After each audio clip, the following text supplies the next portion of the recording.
لوگوں کو وہ بات مت سمجھائیں جو ان کی سمجھ سے باہر ہے۔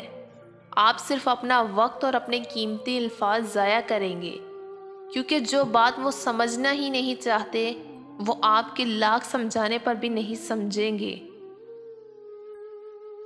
لفظوں کی قیمت کا کوئی مول نہیں ہوتا، خواہ وہ دل آزاری کرے یا دل جوئی۔ اس لیے اپنے الفاظ کا استعمال کچھ اس طرح کریں کہ سننے والا اور لکھنے والے اسے نیکی میں شمار کریں۔ جب کوئی میرا اپنا اپنی باتوں سے میرا حد سے زیادہ دل دکھاتا ہے تو میں خاموش رہنا بہتر سمجھتی ہوں، بجائے اس کے کہ میں اپنے لفظوں سے اس کا دل دکھانے کی کوشش کروں۔ لیکن شاید وہ سمجھتا ہے کہ میری خاموشی اسے تکلیف دینے کے لیے ہے، جبکہ وہ خاموشی تو اس کو اس تکلیف سے بچانے کے لیے ہوتی ہے جو میں نے جھیلی ہوتی ہے۔ کبھی کبھی تمہاری اس قدر ضرورت محسوس ہوتی ہے کہ دل چاہتا ہے میں دنیا کی ہر عیش و عشرت ٹھکرا دوں اور صرف تمہارے پہلو میں آ کر اپنے آپ کو فنا کر دوں۔ عورت جب نبھانے پر آتی ہے تو وفا اور قربانی کی مثال قائم کرتی ہے۔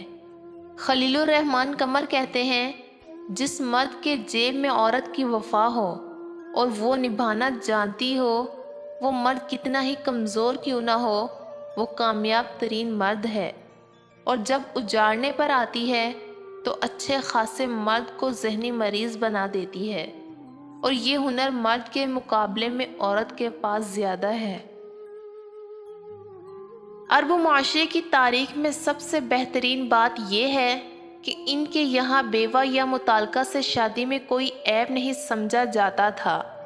بیٹی کے بیوہ ہوتے ہی والد اس کے نکاح کی کوشش کرتا، خاتون بھی بیوہ ہونے یا طلاق ہونے کے بعد یہ نہ کہتی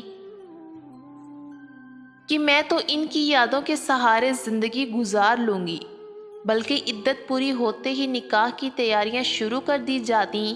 عجب ہے کہ ہندوؤں کا طرز معاشرت کو ہم مسلمانوں نے بہت سختی سے اپنا لیا ہے اور اس پر فخر بھی کرتے ہیں۔